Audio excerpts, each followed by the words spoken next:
AIS Comunicação e demais profissionais da atividade aérea. Amanhã, nosso grande amigo Fábio Anderson vai falar sobre responsabilidade jurídica no transporte aéreo, tendo como ênfase ali a pandemia, atraso, para quem tem direito, passageiro tem direito, atraso, cancelamento, ele vai tratar do aspecto mais comercial. E na quarta-feira, interessante, hein? Quarta-feira nós temos aí nosso amigo Fabiano Bosco, grande amigo, ele é advogado, proprietário e piloto, e vai falar sobre aviação experimental, direito aeronáutico na aviação experimental. Ele tem coisas muito, muito, muito interessantes para falar, ok? Vamos lá, quem entrou foi o Patrício, tá? Entrou aqui. Só dando um aspecto aí. Mas continuando aí, na quinta-feira, que vai ser o último dia da semana, muito, muito interessante, o nosso amigo Patrício, que é mecânico, ele vai falar sobre o direito aeronáutico dentro da manutenção. Só para... Né, nós tivemos essa semana, aí a conclusão repercutiu semana passada de uma forma bem ampla, o caso, né, do Luciano Huck, mais ou menos, já faz 5 anos, em que detectaram, né, pelo menos no inquérito, foi detectado que houve pane, na verdade, bem no início, né, pane de combustível. E parece, eu estou falando, parece que estamos na fase de indícios, né, do inquérito, que houve ali um problema de manutenção. É muito interessante. Sendo realmente o problema de manutenção responsabilidade jurídica, tira da vida do piloto e recai sobre a manutenção, está aí uma pergunta que nós estamos fazendo e nós vamos deixar para o Patrício responder isso aí. Vou pedir para o meu amigo aí, Juvenal Neto, ele é advogado, é controlador de tráfego aéreo, ele é perito aeronáutico, ele é especialista em segurança de voo pelo ITA, Instituto de Tecnologia da Aviação. Tá? Eu quero que você dê o seu boa noite, já nós começamos aí o nosso bate-papo. Boa noite aí para nós e para aqueles que estão nos ouvindo. Já tem dezenas e dezenas de pessoas já nos ouvindo. Seu boa noite, o meu amigo Juvenal Neto. Boa noite, amigos, audiência, senhores e senhoras. É um prazer estar novamente com os senhores. A minha vida foi voltada para a aviação, voltada para a aviação, né? Entrei para a aviação em 1983, ou seja, faz muitos, muitos anos. Tá? Trabalhei bastante com tráfego aéreo, direto com tráfego aéreo, 32 anos no tráfego aéreo. Muitos e muitos anos em segurança de voo, me especializei, trabalhando, encarregado de segurança de voo. Também, né, me graduei em Direito e acabei indo para o lado do Direito Aeronáutico. Tá? Fiz o curso também, tá? o curso com o professor Calazans, né, de Perito Aeronáutico, para desenvolver, né, as aptidões, que é algo que nós vamos falar hoje aqui sobre isso. E hoje continuo trabalhando, já aposentado do tráfego aéreo, mas trabalho com o direito aeronáutico, tá? Com a parte de segurança de voo, ministro aulas, tá? Sobre esses assuntos. E estou aqui para colaborar essa noite com vocês. É um prazer. Vai ser, sim, uma excelente colaboração. Meu amigo, boa noite, meu amigo José Roberto, né, que é também advogado, é controlador do tráfego aéreo, perito aeronáutico, larga experiência em tráfego aéreo. Se eu não me engano, ele foi meu aluno na Escola de Especialistas de Aeronáutica no ano de 1986, salvo engano, é isto? Jesus! Boa noite. Boa noite, amigos. Estão me ouvindo bem? Estamos ouvindo, muito bem. Ah, que graça. Eu tive que acabar entrando pelo celular. Boa noite, Calazans. Boa noite, amigo Neto. Prazer em conhecê-lo. Realmente, eu fui seu aluno aí na Escola de Especialistas. Se eu falar o ano, vai... Sem problema. A nossa idade, né? Eu fico só na prioridade do Covid. Pois é. Desde 1986 nós nos conhecemos, né? Desde a Escola de Especialistas. Depois eu me formei em curso de controle de tráfego aéreo, fui controlador. Depois de formado, fui trabalhar no Centro de Controle Brasília, lá no SINDAC-TAA 1. Posteriormente, eu vim para o Rio de Janeiro trabalhar na torre do aeroporto de Santos Dumont. Fiz a minha carreira na torre, cheguei a ser chefe da torre, posteriormente gerente da IPTA Aeroporto Santos Dumont. Paralelo a isso, eu também fiz uma formação na área de Direito e, recentemente, de uns 4 anos para cá, comecei a estudar um pouco de Direito Aeronáutico. Mais recentemente ainda, tive o prazer de fazer o curso de Perito Aeronáutico junto do curso do nosso amigo Calazans. Ok, só lembrando, você que está nos ouvindo aí, você pode enviar sua mensagem pelo zap do professor Calazans. Anote aí. Não sei, né, quantas perguntas teremos e também não me comprometo a responder a todas, mas se não responder, nós não respondemos todas hoje, daremos um jeito de responder para você. Anote aí o zap, é 11, São Paulo, depois vai lá, 98693-6733. Eu vou repetir, aí segue aí, 11, São Paulo, 98693-6733. Tem pessoas de outros países nos ouvindo, controladores, mecânicos, eu estou sabendo aí que tem pessoas de outro país. Não se esquecer do código do país, que é 55, ok? 55. Eu quero mandar um abraço para o José Bruno, que se correspondeu comigo várias vezes. José Bruno, ele usou uma expressão muito interessante. É necessário um conhecimento universal em prol de uma especialidade. Ele repetiu isso várias vezes no Face, então eu quero agradecer, gostei muito dessa frase, eu não conhecia, e embora tenha, né, esse conhecimento, essa concepção, mas eu acho muito interessante, e é isso que eu quero enfatizar aqui. O Juvenal Neto, quanto o nosso amigo aí, José Roberto, nós três, o trio aqui, o nosso triângulo do tráfego aéreo, tem essa características. Nós vamos falar sobre direito aeronáutico dentro da atividade aérea, mais especificamente do controle de tráfego aéreo, atividade aérea, levando em consideração algumas coisas que nós vamos falar aqui, responsabilidade jurídica. Mas para que nós possamos chegar, para que nós chegássemos até esse ponto, houve aí uma larga experiência, uma bandagem muito grande em termos de tempo, de teoria e conhecimento.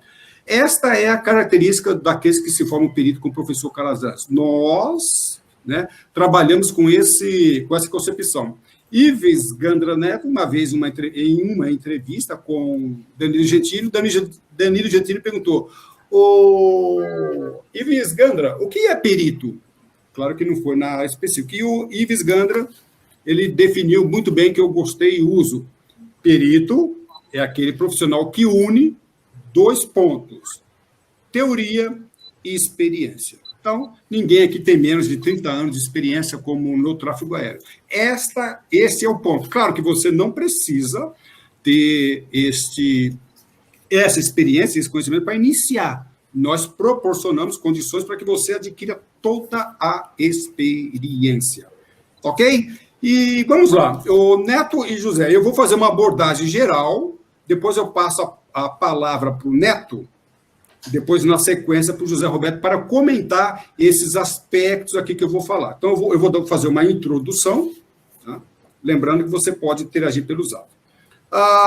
O nosso assunto aqui não é segurança de voo, embora, de uma forma, esteja atrelado. Então, o José Roberto é da área de segurança de voo, o nosso amigo Neto, eu também já fui membro do CENIPA, então eu trabalhei na área de segurança de voo. Mas o nosso assunto não é segurança de voo, que isso fique bem claro, com todo respeito ao maravilhoso serviço prestado pelos profissionais da segurança de voo. Não temos nada contra, muito pelo contrário, tudo a favor ao pessoal de segurança, mas só que nós precisamos dividir aqui para que as concepções não sejam acumuladas. Mas vamos lá. O anexo 13, eu vou falar capítulo, pode falar índice, seja lá o que for, no item 3.1, capítulo no índice, né? 3.1, diz que a investigação para fins de segurança, ela não tem por finalidade apontar a responsabilidade jurídica. Por quê? Porque o anexo 13 não é, o anexo 13 é o anexo da OACI, da Organização da Aviação Civil Internacional. Então, o endereçamento não é delegado, não é juiz, não é promotor, não são os profissionais da aviação. O anexo 13 não legisla Código Penal, não legisla Código de Processo Penal, lei, crime, nada disso. Tá? Então, fica bem claro isso aí. Né? Então, Por que eu falo isso? Porque muitos profissionais da aviação, equivocadamente, acreditam que não possa haver responsabilidade criminal ou penal dentro da atividade aérea, em acidente ou não. Então, isso é um equívoco. Isso não é uma verdade. Dentro da segurança de voo, é uma verdade. Então, os profissionais que vão trabalhar com segurança de voo, dentro de toda beleza que ali existe, profissionalismo que ali existe, não vão apurar responsabilidade. Só que o item 5.4, ponto que muitas pessoas não te ensinam, diz que qualquer procedimento para apurar responsabilidade administrativa e até criminal, seja lá o que for, civil, judiciária, vai ser feita separadamente. Ou seja, então, o anexo 13, que não vai ser o nosso assunto aqui hoje, mas que é direcionado para os profissionais da aviação, ele mesmo admite, só que isso não te ensinam, né? Isso aí a pessoa passa por cima. Mas ele mesmo admite, sim, a possibilidade de uma investigação criminal para apurar responsabilidade penal ou responsabilidade civil e até mesmo administrativa.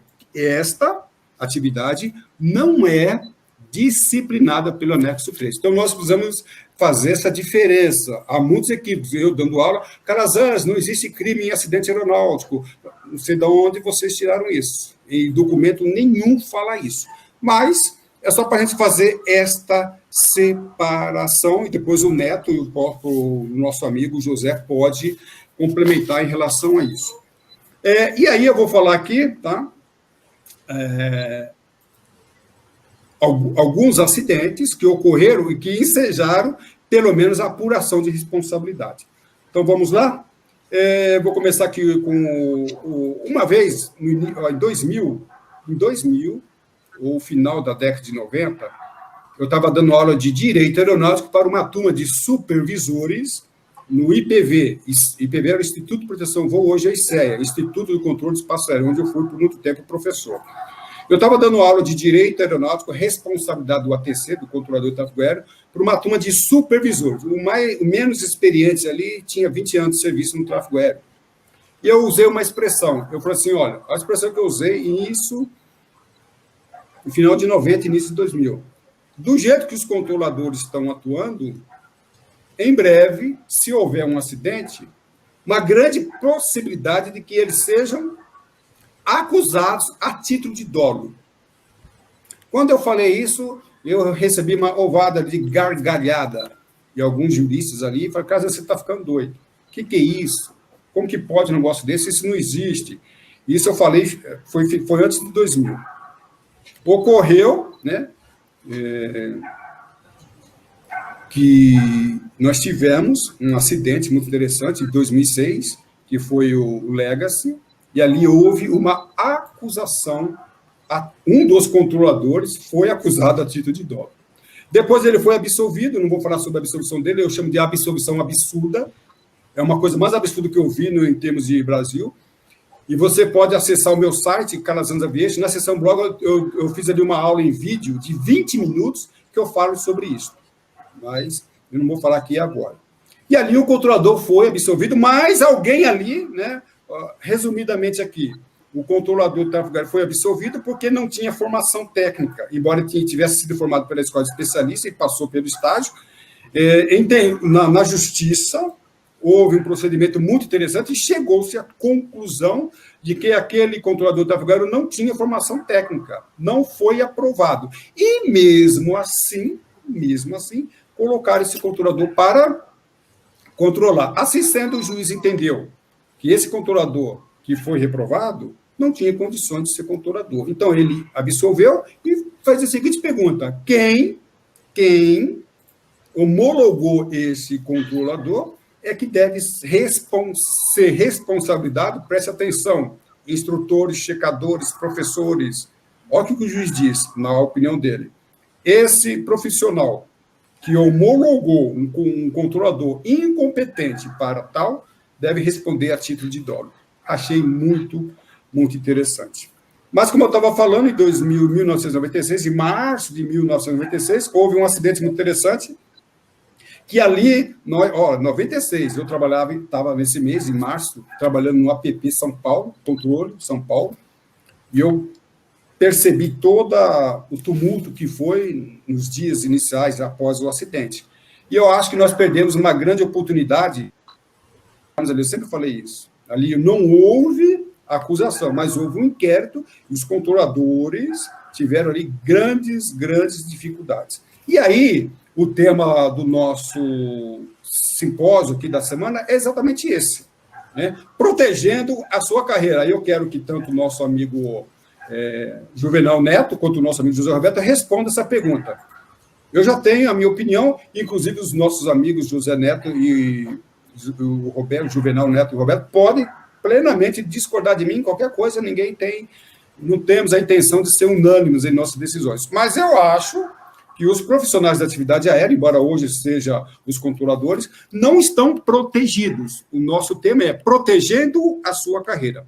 Eu tenho para mim que o aspecto, a concepção de responsabilidade jurídica, ela não está muito bem trabalhada para os controladores. É a minha opinião, e eu tenho visto isso, eu acompanhei detalhadamente esse acidente no 907, nos detalhes, estudando tudo que se refere. Então, eu tenho para mim que esse assunto não foi resolvido. Eles podem discordar. Tá? E aí nós tivemos um assunto muito interessante também, do aspecto internacional, embora seja de aspecto internacional, que é o caso Chapecoense, a aeronave que decolou da Bolívia para a Colômbia. Também nós trabalhamos no curso de perito aeronáutico, o nosso amigo José Roberto está bem familiarizado com esse acidente, que no nosso último curso nós trabalhamos com ele, embora não vá também dissecar esses acidentes na sua profundidade. Mas é interessante que houve ali, pelo menos, cogitaram judicialmente a responsabilidade do controlador, daquele que autorizou o plano de voo, o ACC que autorizou o plano de voo,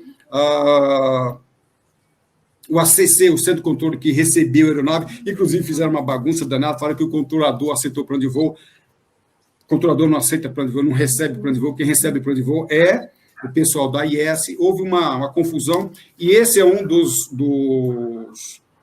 pontos que, para mim, faltou perito nesse caso, faltou perito no caso Mamonas Assassina. O que é perito? Perito é aquele profissional que conhece a atividade aérea na parte teórica e na parte prática. Faltou perito no 907, tem coisa ali no 907 que judicialmente não foi resolvida, várias coisas que não foram resolvidas, e, na minha opinião, faltou perito. Exemplo, o piloto foi acusado porque não contestou o plano de voo.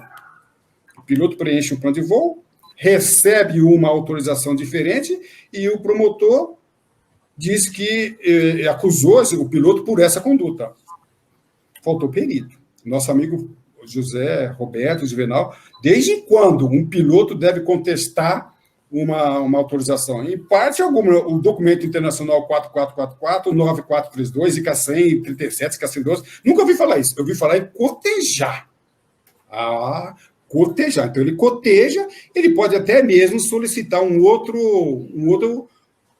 mudança em outro ponto, mas contestar plano de voo, eu tenho 35 anos de tráfego aéreo até em Nova York, já trabalhei em Nova York, já trabalhei em São Paulo, Brasil, vários aeroportos, eu nunca vi no regulamento e nem o piloto contestar. O regulamento diz que se aquela autorização não for viável, ele pode solicitar outras coisas. Tá? Então, ele poderia fazer. Ele recebeu um plano de voo, tecnicamente era viável e totalmente procedente, não tinha nada a contestar. Então, quando o piloto é acusado por não ter contestado, faltou perito. Alguém tinha que falar com o promotor. Promotor, piloto no Brasil, nos Estados Unidos, na França, nem no Japão, contesta plano de voo. Ele coteja, e ele cotejou. Então, esses são os pontos iniciais, e eu quero passar para o nosso amigo aí, Juvenal Neto, e a gente vai trabalhando aí. Juvenal Neto, em relação ao que eu falo, digo, companheiro. Bem, não tem muita margem de manobra para discutir alguma coisa diferente do que você falou, entendeu? Claro que sempre vai ter alguém discordando, dizendo que não deveria, que não é viável responsabilizar, mas vamos partir para a parte simples, no pensamento simples. Não é uma prestação de serviço? Toda e qualquer prestação de serviço é cabível de cobrança, tá? E espera-se excelência na prestação do serviço.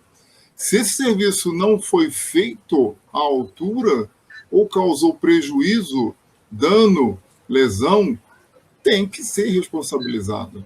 Entendeu? Então, o pessoal da aviação tem uma certa mania, né? Que é aquela palavrinha que está muito na moda, não querer a judicialização da aviação. Tá? Isso tá na moda, essa palavra.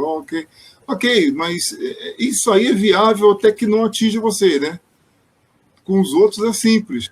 Mas você vai entrar na justiça, você vai exigir na justiça, você vai processar o servidor público, você vai processar a entidade. Para quê? Nossa, só morreu um ente querido seu, só perdeu uma aeronave de 50 milhões de dólares, de 100 milhões de dólares. Pois é, aí sempre muda o aspecto depois que acontece. Só que a justiça também trabalha com prevenção, né? Por isso que é sempre interessante você ter peritos nesses assuntos para assessorar, né, essas pessoas para que não cheguem a esse tipo de coisa. Por exemplo, uma aula que o professor Calazans citou, lá ministrada no IPV, aquilo ali foi uma assessoria, né? Literalmente, olha, estou avisando para que se tome medidas para resguardar a prestação de serviço para esses servidores, né? Eu entendo isso. Aí, acha-se graça? Acha graça, claro que é algo particular, né? Eu também acho graça de um monte de coisa, um monte de declaração que eu leio, que eu ouço, eu acho graça. Só que é você que está ali, é o seu CPF que está ali. Então, você podia parar, pensar, ser racional e enxergar que ninguém está ileso da justiça. Entendeu? Então, todos, uma hora, se ficarem expostos, vão responder. O chato é, eu podia ter evitado. Isso que é horrível. Né? Se é inevitável, a gente abraça. Mas o evitável é lamentável. Por quê? Simplesmente não se criou uma proteção, né? Não se ouviu determinados setores. E aí depois muda tudo. Por exemplo, quando houve lá o acidente, né, de 2006, lá do Legacy com o Gol, que todo mundo alegou que o tráfego aéreo era perfeito, um dos melhores do mundo. Ok.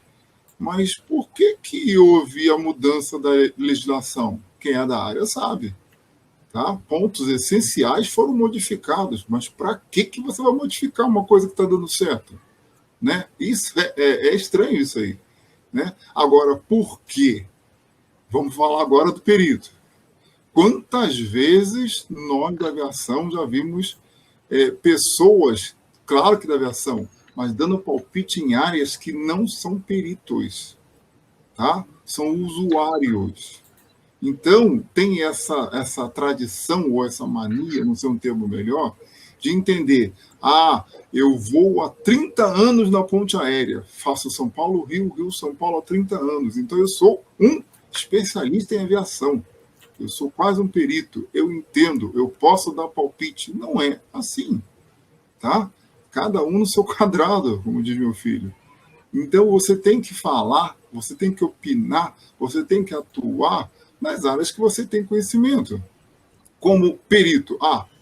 Eu sou perito, então todo mundo é perito. Porque, trabalhou 30 anos na aviação, é um perito. Não sei, tá? Não sei. É que nem uma frase que eu gosto do Calazans, que o Calazans fala. Na aviação, tem muita gente com informação, mas nem tantos com conhecimento. A mesma coisa do perito, tá? Eu admito, bato palma. Nossa, você é comandante há 40 anos da aviação. Parabéns. Conhece o mundo inteiro. Parabéns. Você é perito? Não sei. Tá? Então, algumas pessoas se debatem. Até é debate social. Eu acho que é mais social do que técnico, né? Então, fica aquela briga de ego, aquela coisa. Mas não é uma questão de querer reduzir, de querer humilhar, não, é uma questão de resguardar. Então, por exemplo, o Calazans comentou, né, que ele não concorda com a absorção do controlador de tráfego aéreo. Não é nada pessoal. pelo amor de Deus, não é, pelo amor de Deus. Longe disso. É técnico. Então, essa que é a discussão. E algumas pessoas trazem para o pessoal. O perito está ali, inclusive, para solucionar alguma coisa. Então, por exemplo, você tem um problema de tráfego aéreo. Eu vou chamar um piloto? Não. O piloto, 99% das vezes, ele é usuário. Ele não é perito em controle de tráfego aéreo. Ele é usuário do controle de tráfego aéreo. Eu tenho problema com operação de uma aeronave. Tá? É operação e não circulação.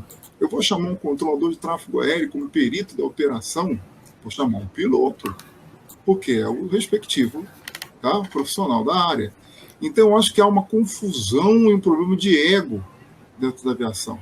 Tá? Então, isso aí eu acho que todo mundo poderia se ajudar e resolver as questões de formas muito mais simples, se precaver de ações futuras, se resguardar de ações futuras, e são coisas tão simples, tão básicas, né, que fica assim meio difícil de falar assim, nossa, as pessoas não conseguem enxergar isso.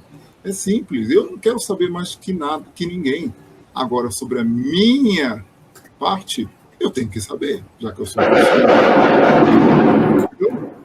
Como perito de judicial, tá? Claro que eu falo o quê? De tráfego aéreo. Eu não vou opinar sobre engenharia aeronáutica, tá? Eu não vou... engenharia mecânica não é a minha área. Então, eu vou, sim, auxiliar um juiz. Eu vou, sim, auxiliar um delegado, tá? Como já houve cursos com o professor Calazans, que na audiência tinham delegados, existiam juízes, e estavam ali para aprender o que era aviação. O que era aviação, o que é tráfego aéreo. É muito diferente você ser um usuário e você achar que você domina o assunto. Não é assim, tá? Porque senão, se eu fosse um doente crônico e não saísse do hospital, eu era quase um médico. Porque eu sou tão usuário, então, pela experiência, eu passei a ser praticamente um médico. Então, existe uma certa confusão nisso aí. Ok? Ok. José Roberto, as suas considerações sobre aquilo que nós falamos?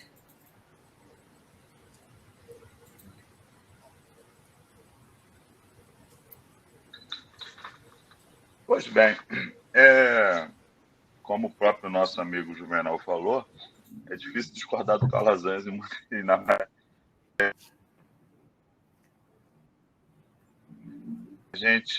você discorreu de uma forma muito brilhante e inteligente, né? Assim como podemos dizer que nós dois somos da mesma geração de prestador de serviço de navegação aérea, né? Nós somos do mesmo período, da mesma época, vamos dizer assim, praticamente. Nós podemos dizer também, Calazans, que nós vimos a atividade de navegação aérea no Brasil, no mundo de uma forma geral também, mas principalmente no Brasil, evoluir durante todo esse período, principalmente depois do acidente do 907. Né? Quando você menciona a situação do processo em si, sobre a formação do controlador de voo, eu me recordo muito que durante esse período todo de atividade, né, eu considero que a gente, antigamente, o nosso serviço de tráfego aéreo de navegação aérea no Brasil, ele não era muito profissional, praticamente não era bastante profissional. Se trabalhava muito na base do amor, na base do romantismo, praticamente 90% de romantismo e 10% de profissionalismo. Eu vou levantar uma situação aqui que eu acho que o Calazans vai concordar comigo, até porque ele foi profissional de formação, lá na origem da formação dos controladores de tráfego aéreo do Brasil, da maior parte dos controladores, né? Não preciso nem falar o nome da instituição.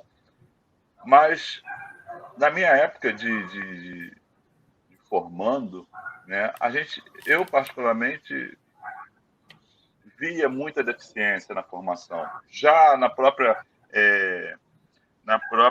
escolha das pessoas que iriam desempenhar inicial de estudo, um estudo precário, uma formação precária. Isso veio logo, isso eu digo assim, a princípio, com relação à minha geração de controlador.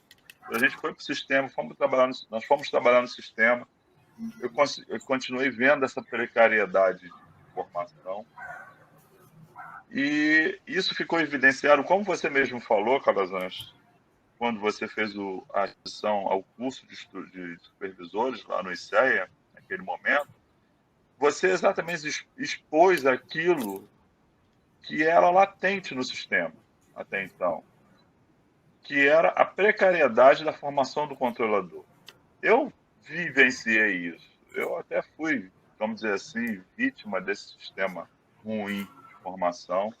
Eu lembro disso, mas eu era uma pessoa que gostava muito da profissão que queria, eu era muito assim à frente da minha turma, vamos dizer assim. Mas eu não via o mesmo empenho de vontade, de profissionalismo que eu tinha nos meus companheiros. Então, eu via muita precariedade. Então, assim, aqui, essa falta de boa formação dentro do âmbito do controle de tráfego aéreo, eu creio que ele ficou aparente, ou seja, se demonstrou de forma, infelizmente, de forma cruel, no acidente do Gol 907. Ponto. Esse é um fator. Então, quando você diz, naquela sentença, que a gente estudou junto, inclusive, aquela sentença, que a gente vê lá, que durante aquele julgamento se constatou que a formação do controlador é deficiente, realmente é. Isso eu posso te falar de ser uma testemunha, de ter participado desse sistema. Ponto. Agora, a gente pode puxar esse ponto para trás, ou seja, não somente, como você disse, como não somente aquele controlador tinha exclusiva e única responsabilidade sobre aquele acidente. Esse acidente, daí para frente, lá para cá, nós, como eu já estava com uma boa experiência dentro do sistema, dentro da minha atividade, era instrutor, aquilo nos acendeu muito um alerta vermelho, ou seja, eu como instrutor posso ser penalizado por um problema que pode acontecer lá na frente se eu mal formar, se eu mal esse controlador, esse profissional que está começando agora, ou que está durante a carreira, que também tem isso. A gente é um eterno aprendiz e a gente é um eterno instrutor dentro dessa profissão. Então, a responsabilidade, do meu ponto de vista, inclusive nesse acidente aí que eu acho que é o divisor de águas dentro do tráfego aéreo, da responsabilidade no tráfego aéreo no Brasil, a responsabilidade tem que ser distribuída aí dentro das cadeias, da cadeia de comando, dentro do sistema, dentro do próprio comando que é o detentor da atividade de navegação aérea no Brasil, naquele momento, que mal formou aquele profissional. Explodiu toda essa formação, essa má formação, explodiu naquele acidente, se evidenciou naquele acidente. Isso é um fato. Outra coisa interessante quando você fala segurança de voo, né? Então, a gente que está ali dentro do aéreo, de aviação, de uma forma geral, a gente fica tem aquela história de que eu estou seguro, o acidente, eu não vou ser responsabilizado, seja do lado do piloto, seja do lado do controlador, ou de qualquer profissional que esteja dentro da atividade de navegação aérea, tem a tal da cultura justa, né?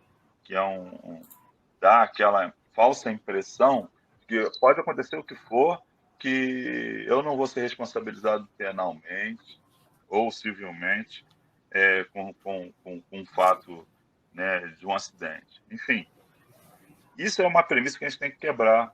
Isso é uma premissa que os profissionais do ramo, da área, precisam ter essa noção de que sim, se você... Aí a gente vê isso aí em N situações, de N acidentes que acontecem. Acontece acidente todos os... O 907 foi uma coisa assim que foi mundialmente famoso até hoje. Mas os pequenos acidentes que ocorrem todos os dias também a gente tem que verificar isso. que a gente tem essa responsabilidade criminal, essa responsabilidade civil, ou seja, se eu der causa, né, a um dano, a gente vai ter que descobrir se aquela causa, se aquele foi uma negligência, enfim, se foi um fato relevante ocasionado por uma que investigar, porque a gente, como o Neto falou, é uma prestação de serviço. O nosso usuário, vamos chamá-lo, todo o nosso serviço, ele espera que a gente dê para ele, a gente está oferecendo, está prometendo a ele dar um ótimo serviço, chegar com tranquilidade, com vida no seu destino. Então, ele espera isso da gente. E se por algum motivo eu der uma má prestação e por essa má prestação aquela pessoa sofreu um acidente, perdeu a sua vida ou perdeu o seu patrimônio, claro que ele tem o direito de buscar isso, seja lá onde for. Agora, a responsabilidade dentro do controle de tráfego aéreo, da navegação aérea no Brasil, no mundo de uma forma geral, ela é uma responsabilidade objetiva. O Estado vai assumir pelos danos. Depois ele vai ter o direito de ir contra aquele agente público que deu. Enfim, é uma prestação de serviço público. Tá? Então, o que a gente tem que ter noção? O meio aeronáutico precisa ter essa noção. A responsabilidade tem que ser verificada para que não haja a menor dúvida que aquele acidente foi um acidente genuíno, ou seja, um acidente que, como foi agora que completou algo que nunca aconteceu antes, algo que que aconteceu fora do esperado, ou seja, isso é o acidente, vamos dizer assim, genuíno. Agora, a gente precisa investigar exatamente para verificar se isso não é um acidente ou se é um acidente causado por algum erro da própria pessoa que está ali naquela condução daquela aeronave, naquela condução daquele controle de tráfego aéreo, ou atrás dele, do background, ou seja, da equipe de manutenção, da oficina, enfim. A gente precisa chegar. A sociedade merece e exige que a gente chegue a demonstrar a real responsabilidade que deu fato àquele dano. Enfim, como o Neto falou, né, a situação do direito aeronáutico hoje, como a gente tem muita gente que conhece, muito palpiteiro, como o Juvenal Neto falou, essa história de palpiteiro acaba contaminando o próprio judiciário, o próprio serviço de polícia judiciária.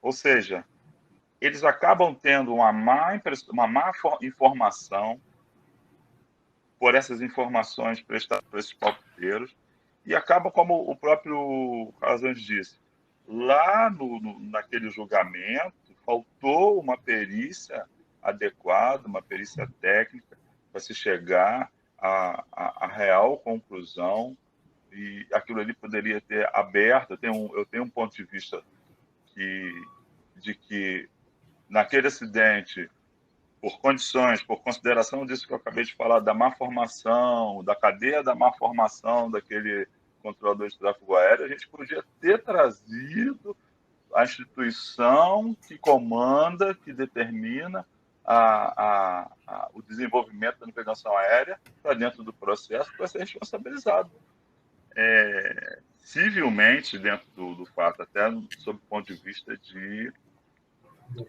indenizações, assim como também pode ter sido, poderia acontecer da Chapecoense. Nós precisamos ter peritos profissionais que nos levem à condução daquele que vai julgar, para que ele tenha realmente condições de proferir uma sentença exatamente dentro dos parâmetros daquilo muito obrigado. deve ser feito. Estamos caminhando já para o É a nosso minha consideração. final. Eu vou levantar uma bola aqui e eu não vou, tá? Nós não vamos discutir isso aqui agora, mas nós vamos levantar essa discussão, convido até o Juvenal Neto. No 907, um caso que eu acompanhei de perto, tá? Ele teve várias coisas interessantes. Uma delas é muito bonito você ver certas pessoas profissionais falando sobre segurança de voo, com a qual eu acredito. Mas, no Brasil, nós temos um sistema de justiça um pouco esquisito. Né? No caso 907, os controladores, eles foram processados dubiamente. Uma pela Justiça Federal, vamos dizer, comum, e outra pela Justiça Militar. E a Justiça Militar, vou contar um caso. Olha só que coisa interessante. A Justiça Militar, um coronel que fazia parte do sistema do controle de tráfego aéreo, dentro de toda a legalidade, não houve nenhuma ilegalidade aqui, mas o coronel, que fazia parte, era chefe do sistema, depois ele presidiu o inquérito do militar que ele comandava. Olha só que coisa mais absurda.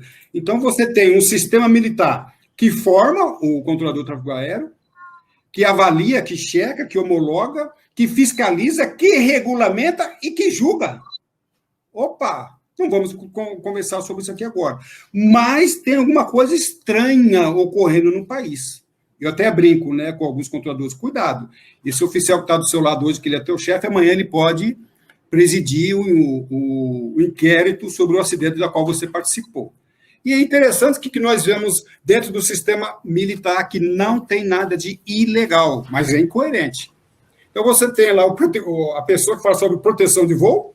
É por isso que quando você fala de proteção e segurança de voo e não criminalizar, o Brasil, no 907, ele nunca teve moral para falar isso, o Brasil, mas no 907 ele escrachou isso aí. Então, você tem um sistema militar, o controle do tráfego aéreo DSEA, dentro do DSEA você tem um coronel que vai presidir o inquérito, e tem a justiça militar, para que nós tenhamos noção o que aconteceu. Dentro do 907, teve controlador do tráfego aéreo que foi absolvido pela Justiça Comum e acabou sendo julgado pela Justiça Militar. Então, a teoria de Montesquieu vai para o água abaixo. Acabou. Então, quem julga não pode ser a mesma pessoa que acusa. E acontece. Então, nós temos no Brasil, por isso que eu falo, os controladores do tráfego aéreo não estão protegidos. Eu sempre falei isso. Não estão protegidos, porque a Justiça... Né, e quando se fala de anexo 13, no Brasil não tem isso, hein? O 907 jogou toda essa filosofia de cultura justa para o ralo, para o espaço, para onde quer que for.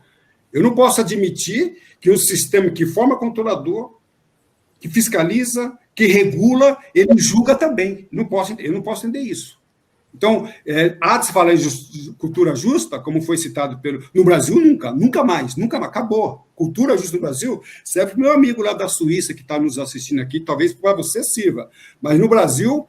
O acidente 907 já sempre existiu, mas o 907 Legacy escancarou totalmente isso aí para baixo. Acabou com a teoria de Montesquieu da separação dos poderes. Aqui, em acidente aéreo, há o julgamento da pessoa que acusa, a pessoa que forma, e acabou. Então, não vamos discutir isso aqui agora, mas nós vamos trazer, em um outro momento, essa concepção. É por isso que quando alguém fala na segurança de voo não tem por finalidade criminalizar. Não no Brasil. Isso aí fora do Brasil. No Brasil, repito, dentro de toda a legalidade. O coronel que indiciou o controlador do tráfego aéreo não agiu com ilegalidade. Eu só acho uma tremenda de uma incoerência quando eu vou para o seminário de segurança de voo relacionado ao tráfego aéreo e cito o artigo 3.1. Não deve, no Brasil, não sei o quê, não pode apurar responsabilidade. Caiu, já era. No Brasil, não tem isso. E não se engane, eu estou falando de fatos. Aqui não é nem opinião do que eu acho, do que o José acha. Não, estou falando de fatos. Né? E sem contar que eu repito, né, que a falta de perícia levou alguns profissionais à condenação e outros profissionais à absolvição de uma forma assim, que é uma forma leiga. Então, o perito leigo, né, falou para o promotor que o controlador do tráfego aéreo, que o piloto tinha que contestar. Eu não posso entender um negócio desse. Não posso, entendeu? É muita falta de perícia. É muita. Esse profissional que orientou o promotor, tá?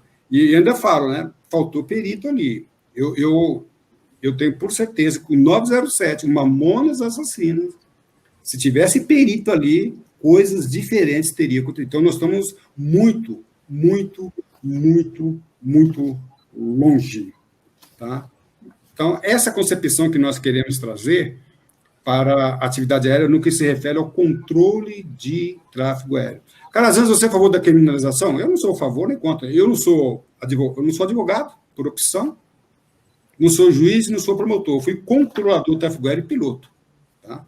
Então, não sou contra, mas ela existe e é real. Eu não posso aqui ficar numa falácia, não, que você não vai ser criminalizado, que a cultura justa. Que cultura justa? No Brasil, falar cultura justa, eu apresento ali o indiciamento do 907 e a justiça militar que condenou o controlador do tráfego aéreo e falar de cultura justa no Brasil. Eu não posso aceitar um negócio desse. Cultura justa no Brasil, eu não posso enganar os meus alunos, não posso enganar os controladores do tráfego aéreo e nem os pilotos.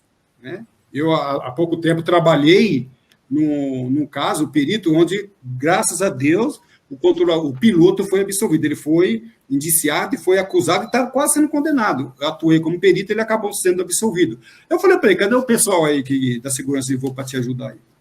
Eu falei, cadê o pessoal aí? Cadê o pessoal? Não tem, não vai. Tá, você foi indiciado. Você já está sendo quase acusado. Cadê o pessoal aí? Tá? Então, o que acontece?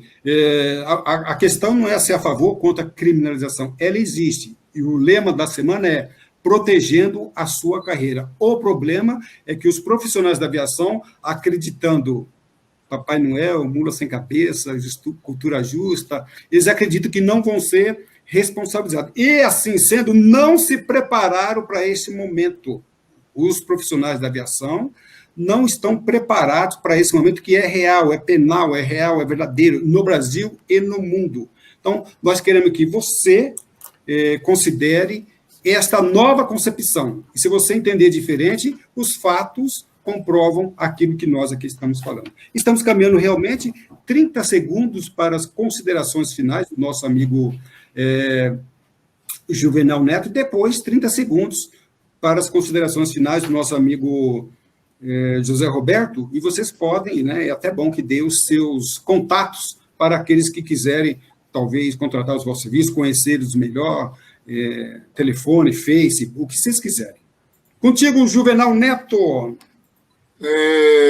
Só fechando, né, que no início da nossa live, eu falei muito do profissional que presta serviço na aviação, mas vamos falar então um pouco do perito. Tá? Você ficou motivado, você se sente um perito agora, você se sente o melhor perito do mundo, mas não se esqueça que você também será responsabilizado se você trabalhar mal. Tá? Então, procure estudar para você realmente ser um perito de fato e não de status, ok?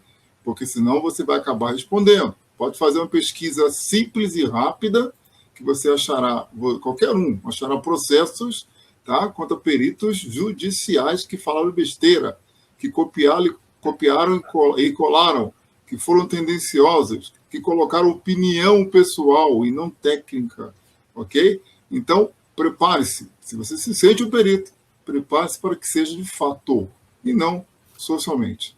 Tá? Já vamos nos despedir, Calazans? Isso. Um prazer, tá, encontrá-los novamente, os senhores, tá? Uma ótima noite, foi uma experiência ímpar, como sempre, é muito bom, tá? Gratificante contribuir para a aviação. E qualquer tipo de contato, eu prefiro que entre em contato via o professor Calazans, tá? Que é uma pessoa pública. Então, entre em contato com o professor Calazans, que ele irá direcioná-los até mim. Ok? Uma boa noite e ótimo 2021. Está contigo, Calazans. Nosso amigo aí, muito obrigado, Juvenal Neto, contribuindo aí, partindo também para as considerações finais, meu amigo José Roberto. Vou falar que hoje, como é a primeira em função de questões técnicas, nós vamos continuar a live no público. Primeiramente, Calazans, eu quero agradecer o convite. Foi um prazer estar aqui com vocês. É um prazer ter conhecido nosso amigo aí, Juvenal Neto. Estamos aí abertos para outros compromissos. Pode me convidar sempre que você quiser. E corroborando com o que ele falou, nós temos que agora fortalecer a atividade de perícia aqui dentro da nossa atividade, dentro do nosso país, para deixar fazer com que os palpiteiros deixem de aparecer dentro do sistema. E a gente conseguir fazer, dar a nossa contribuição para a atividade. Assim como o Neto falou, também prefiro que quem tiver vontade de entrar em contato comigo, pode, através do professor Calazans, que ele vai repassar para mim os contatos para a gente fazer no futuro.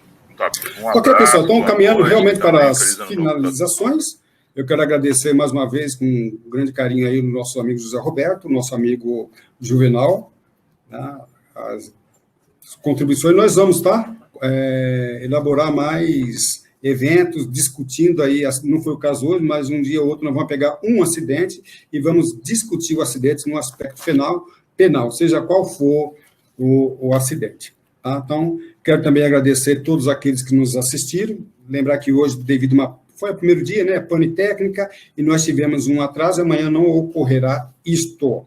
Lembrando que amanhã nós temos Fábio Anderson, que vai falar sobre responsabilidade no transporte aéreo. Interessante. Na quarta-feira, o nosso amigo Fabiano Bosco vai falar sobre direito aeronáutico na aviação experimental. E depois, na quinta-feira, último dia da semana, o nosso amigo Patrício, que vai falar sobre direito aeronáutico na manutenção. Lembrando que o professor Calazans tem, no seu site Calazans Aviation, um blog, né, e lá no blog você tem o caso 907 Legacy. Eu discorro apenas de uma conduta, até recebi 2 críticas essa semana, de 2 controladores, inclusive um controlador internacional. Eu vou, Calazans, você começou no 907, mas você começou e não terminou, você não é perito coisa nenhuma. Eu achei interessante que os dois falaram mesmo, então, calma, o 907 eu quero produzir um livro, tudo, agora não está. Tá? Mas o que eu estou comentando é real. O 907, a absolvição absurda, entre no meu site, Calazans Aviation. Inclusive, eu gravei um documentário, uma televisão, ficou no ar por uma semana e tiraram, viu, Neto? Eu não sei por que tiraram, mas não tem problema, não. Eu produzi outro documentário que está lá no meu site, no mesmo teor. Eu tenho certeza que você vai ficar entristecido, pasmado com o que você vai ouvir ali, no que se refere responsabilidade jurídica. No nosso site, nós temos um tribunal aeronáutico, e nesse tribunal nós vamos colocar vários acidentes com a finalidade de discutir aspecto técnico voltado para a aeronáutica. Para mim, professor Calazans, foi sim um grande prazer tê-los a bordo. Lembrando que a semana que vem, segunda-feira, do lançamento do curso de perito aeronáutico, curso de direito aeronáutico, incredible, incrível o que está acontecendo ali. Você vai receber todas as informações. E eu, professor Calazans, deixa eu ver com a minha equipe técnica, se tem mais alguma coisa. A minha equipe sinalizou positivo, então eu estou terminando. Para mim, foi um grande prazer tê-los a bordo. Você merece mais do que um abraço. Você merece um aeroabraço. Para mim, professor Calazans, foi um grande prazer tê-los a bordo. Um aeroabraço e tudo de bom.